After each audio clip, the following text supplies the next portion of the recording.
వేదాలు వలిచినట్టు. అయితే ఇక్కడ ఇంకొక పాయింట్ ఉంది చౌదరి గారు, ఒక పాయింట్ ఉందండి.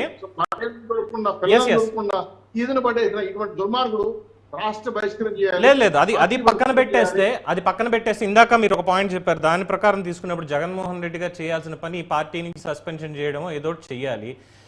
అధికారంలో ఉన్నటువంటి 5 ఏళ్ళు, నేను ఇక్కడ మళ్ళీ ఆ విషయాలు తీసుకొస్తున్నా. అమ్మ ఒడి కానీ, వృద్ధాప్య పింఛన్లు కానీ, లేదంటే రైతు భరోసా కానీ, యువతకి ఉద్యోగ అవకాశాలకు సంబంధించిన ఏ సభ పెట్టినా సరే, అంటే చిన్న పిల్లవాడి దగ్గర నుంచి పండు ముసలి వాళ్ళకి చేసేటువంటి కార్యక్రమాల సభలన్నింటిలో కూడా మాట్లాడాల్సింది నేను ఇన్ని కోట్లు మీకు బటన్ నొక్కి ఇచ్చానో ఏదో సరే, అది పథకం గురించి. అయిపోయిన వెంటనే మొదలుపెట్టినటువంటి పురాణం పవన్ కళ్యాణ్ 4 పెళ్లిళ్ళు చేసుకున్నాడు, దుష్ట చతుష్టయం, చంద్రబాబు, ఇవే మాట్లాడుతూ వచ్చారు తప్ప ఇంకోటి ఏం లేదు. అప్పుడు పంథ అదే, అధికారంలో ఉన్నారు కాబట్టి సరే అధికారం ఉంది అని అనుకోవచ్చు. ఇప్పుడు అధికారం లేదు, 11 కూర్చోబెట్టారు. అయినా సరే దువ్వాడ శ్రీనివాస్కి మద్దతుగా ఒక లేఖ రిలీజ్ చేసి రాష్ట్రంలో రాష్ట్రపతి పాలన విధించాలనే దానికి మంగళవారం ప్రజలందరూ మద్దతు ఇవ్వాలంటూ ఇప్పుడు కూడా అదే పంద ఏంటండి? సార్, జగన్మోహన్ రెడ్డి గారు ఒక మనిషేనా? ఆయన నిజంగా మానవ రూపంలో ఉండే రాక్షసుడా? ఇటువంటి దుర్మార్గుడు 5 ఏళ్ళు పరిపాలించాడా? ఆవిడెవడో ఒక ముఖ్య వాళ్ళ సకల మంత్రిగా ఉండేది మా నగరికి. ఆమె ఒక మాట అయింది, ఆడవాళ్ళకి అన్యాయం జరిగితే కన్ను కన్నా జగన్న ముందు వస్తాడు. సొంత పార్టీ ఎమ్మెల్సీ భార్య అనే బయటికి నెట్టేస్తే దిక్కులేదు. జగన్మోహన్ రెడ్డి గారు అన్ని సైకో, ఆ పార్టీలో ఉన్నందుకు సైకోలు. చివరికి భార్యాభర్తల మీద గౌరవం ఉండదు, పిల్లల మీద గౌరవం ఉండదు, వివాహ వ్యవస్థ పైన గౌరవం ఉండదు. వాళ్ళ సౌకర్యం కోసం ఏ తప్పులు చేసినా వాళ్ళ రైట్. వాళ్ళు చేస్తే సంసారం, వేరే వాళ్ళు చేస్తే విచారం.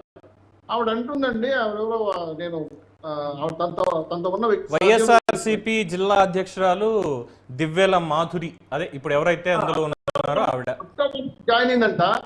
అక్టోబర్ జగన్మోహన్ రెడ్డి గారు ఆమెకున్న పరపతిని చూసి మహిళా క్యాండిడేట్ ఇచ్చారంట.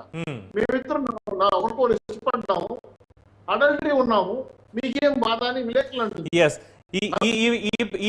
ఈ పదం గురించి అడ్వకేట్ గారిని అడుగుతాం. జగదీష్ గారు, నిన్న మొన్న కూడా ఆల్మోస్ట్ ప్రతి ఒక్కళ్ళు బాగా సెర్చ్ చేసినటువంటి పదం ఏంటంటే అడల్టరీ అని చెప్పి రికార్డ్స్ కూడా వచ్చాయండి.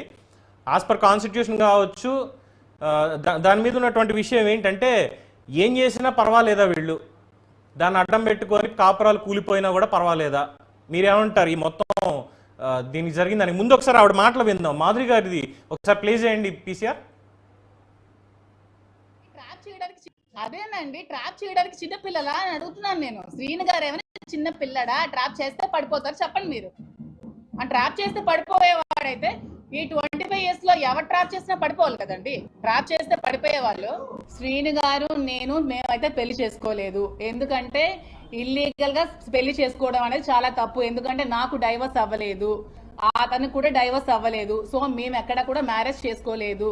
నేను అతనితో ఉంటున్నాను. అతను నాకు ఒక ఫ్రెండ్, ఒక ఫిలాసఫర్, ఒక గైడ్, అన్ని అతనే నాకు. ఎందుకంటే నేను సూసైడ్ చేసుకోవాల్సిన సిచ్యువేషన్ వచ్చినప్పుడు నువ్వు అలా ఏం చేసుకోవద్దు, నీకు నేను ఉన్నాను, నీకు ధైర్యంగా ఉంటాను, నువ్వు అధైర్య పడుకో, నాకు ధైర్యాన్ని ఇచ్చి నన్ను అతను ఒక సెక్యూర్డ్ గా ఉంచుతున్నారు. దాంట్లో తప్పేమీ లేదు కదా. నేను వాళ్ళ ఫ్యామిలీలో సహజీవనం ఎలా అవుతుందండి? అడల్టరీ అనుకోవచ్చు కదా. సహజీవనం అనేది పెళ్లి కాని వాళ్ళు చేసేది సహజీవనం అంటారు, పెళ్ళైన ఇద్దరు అమ్మాయి అబ్బాయి చేసేది అడల్టరీ అంటారు.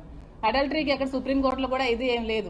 నేను ఇప్పుడు దూరంగానే ఉన్నానండి, వాళ్ళ ఫ్యామిలీ కావాలంటే కలవమానండి. అతను అదే అంటున్నాను కదా, ఆవిడకి ఏమైనా సమస్యలు ఉంటే వాళ్ళ హస్బెండ్ తో కూర్చొని తెలుసుకోమనండి. రైట్ జగదీష్ గారు, సుప్రీంకోర్టులో కూడా ఏమీ లేదుట, అడల్టరీ అంట, పెళ్ళైన వాళ్ళు ఏదైనా చేయొచ్చుట, ఇది ఆవిడ చెప్పారు. ఆవిడ వైఎస్ఆర్సీపీ జిల్లా అధ్యక్షురాలు. పవన్ కృష్ణమూర్తి గారు, ముందుగా మీకు, అలాగే చౌదరి అన్నయ్య గారికి, సుజాత